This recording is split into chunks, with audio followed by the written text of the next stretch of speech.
You will need people and support to become successful. Did you know that one of the key techniques of handling people is to never criticize them?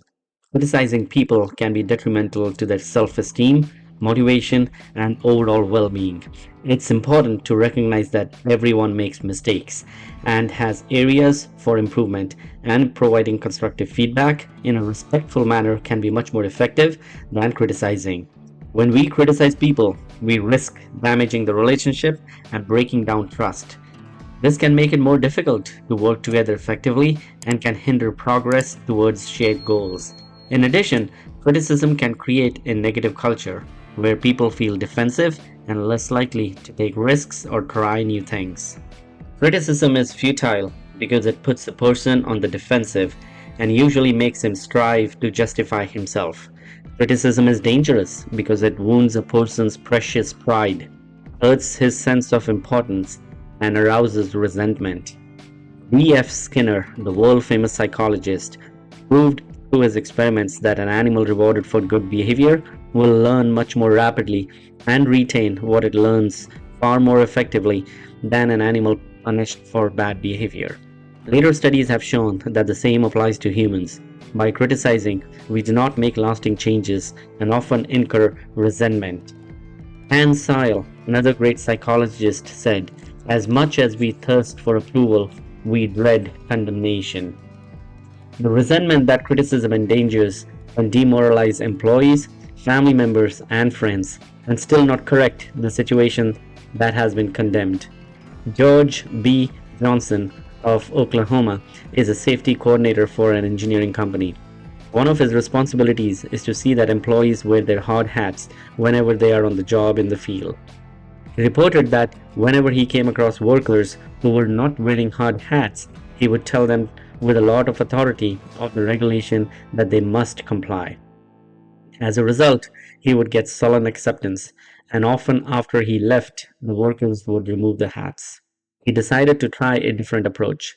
The next time he found some of the workers not wearing their hard hat, he asked if the hats were uncomfortable or did not fit properly.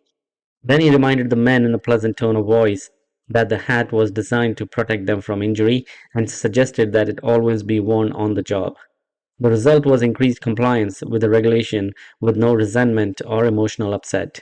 You will find examples of the futility of criticism bristling on 1,000 pages of history. Take, for example, the famous quarrel between Roosevelt and President Taft, a quarrel that split the Republican Party, put Woodrow Wilson in the White House, and wrote bold, luminous lines across the First World War and altered the flow of history. Let's review the facts quickly. When Roosevelt stepped out of the White House in 1908, he supported Taft, who was elected president. Then Roosevelt went off to Africa to shoot lions. When he returned, he exploded. He denounced Taft for his conservatism, tried to secure the nomination for a third term himself, formed the Bull Moose Party, and all but demolished the GOP. In the election that followed, William Howard Taft and the Republican Party carried only two states, Vermont and Utah, the most disastrous defeat the party had ever known. Roosevelt blamed Taft, but did President Taft blame himself? Of course not. With tears in his eyes, Taft said, "I don't see how I could have done any differently from what I have." Who was to blame, Roosevelt or Taft? Frankly, I don't know, and I don't care. The point I'm trying to make is that all of Roosevelt's criticism didn't persuade Taft that he was wrong. It merely made Taft strive to justify himself and to reiterate with tears in his eyes, "I don't see how I could have done any differently from what I have."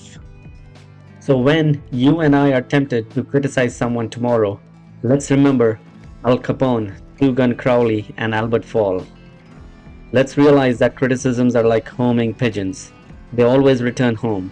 Let's realize that the person we are going to correct and condemn will probably justify himself or herself and condemn us in return. Or like the gentle Taft will say, "I don't see how I could have done any differently from what I have." When dealing with people, let us remember, we are not dealing with creatures of logic. We are dealing with creatures of emotion, creatures bristling with prejudices and motivated by pride and vanity. Bitter criticism caused the sensitive Thomas Hardy, one of the finest novelists ever to enrich English literature, to give up forever the writing of fiction.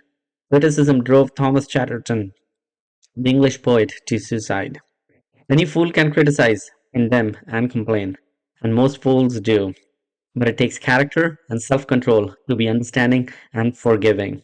A great man shows his greatness, said Harley, by the way he treats little men. Bob Hoover, the famous test pilot and frequent performer at air shows, was returning to his home in Los Angeles from an air show in San Diego. As described in the magazine Flight Operations, at 300 feet in the air, both engines suddenly stopped. By deft maneuvering, he managed to land the plane, but it was badly damaged, although nobody was hurt. Hoover's first act after the emergency landing was to inspect the airplane's fuel. Just as he suspected, the World War II propeller plane he had been flying had been fueled with jet fuel rather than gasoline. Upon returning to the airport, he asked to see the mechanic who had serviced his airplane. The young man was sick with the agony of his mistake. Tears streamed down his face as Hoover approached. He had just caused the loss of a very expensive plane and could have caused the loss of 3 lives as well. You can imagine Hoover's anger. One could anticipate the tongue lashing that this proud and precise pilot would unleash for that carelessness. But Hoover didn't scold the mechanic. He didn't even criticize him. Instead, he put his big arm around the man's shoulder and said, "To show you I'm sure that you'll never do this again, I want you to service my F-51 tomorrow." Often parents are tempted to criticize their children. You would expect me to say don't, but I will not. I'm merely going to say, before you criticize them, read one of the classics of American journalism, Father Forgets. It originally appeared as an editorial in the People's Home Journals. Father Forgets is one of those little pieces which, dashed off in a moment of sincere feeling, strikes an echoing chord in so many readers as to become a perennial reprint favorite. Since its first appearance, Father Forgets has been reproduced in hundreds of magazines and house organs and in newspapers the country over. It has been reprinted almost as extensively in many foreign languages. So instead of condemning people, let's try to understand them.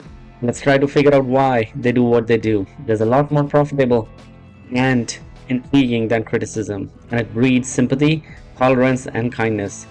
To know all is to forgive all. As Dr. Johnson said, God himself, sir, does not propose to judge man until the end of his days. Why should you and I? If you found this video helpful, please don't forget to subscribe and hit the bell icon to stay updated on our latest videos. Thank you for your time.